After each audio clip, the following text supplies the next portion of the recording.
My name is Erin Brinkerhoff, and this is part 2 of my timeline assignment for evolution of technology. I'd like to start this video off first by discussing the fourth wave of technology that I believe we're in, which is called the communication age. We have formally left Toffler's third wave of technology, which is called the information age, and moved into this communication age.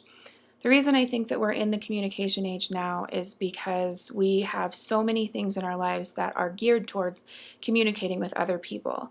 We have left the era where we are simply consumers of information and we've become producers of information in many different ways.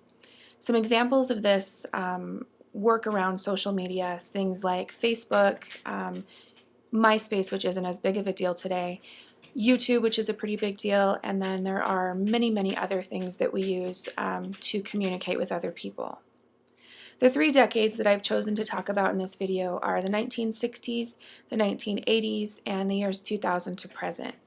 One of the biggest things that we've seen happening is the shift from being typical families. We've moved into a new age where the family unit is consisting of different things, from one-parent households to households where both parents are the same gender, and we still do have the occurrence of the typical household, but not as often as we used to. Key technological advancements that I'm going to be talking about in the 1960s were the creation of the audio cassette, the first computer games, the compact disc, and the ATM. For the 1980s, the key technological advancements that I will be discussing are the Apple Macintosh computer, the creation of Windows by Microsoft, and the CD-ROM. And in the year 2000, the thing that I'm going to focus on the most is YouTube. In the 1960s, work saw a huge change as far as technological advancements. One of the biggest things that we saw in the 1960s was the creation of the computer industry and the need for production of computers in a whole different way than what we had seen before. The housing industry was also relatively in high need in the 1960s. People were choosing to live by where they worked, and as a result, we had a need for suburbs.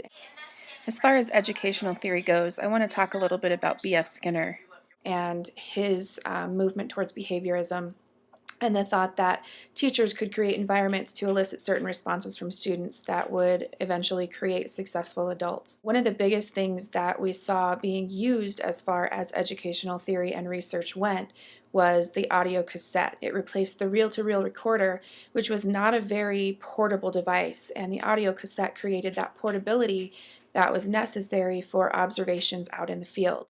As far as society and culture in the 1960s, although the television was not a new thing, the thing that happened in the 1960s that was new was the first time that a presidential debate was aired.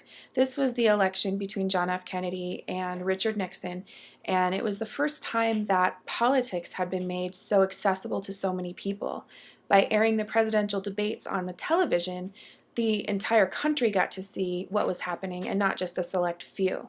So it kind of helped everybody understand what was going on in the world of politics rather than just those few people that typically got to participate. Another thing that we saw in the 1960s was the use of the television to advertise for products, what we know today as commercials. That helped create the consumer-driven culture that we still see today. Commercials made people interested in buying things just because they could.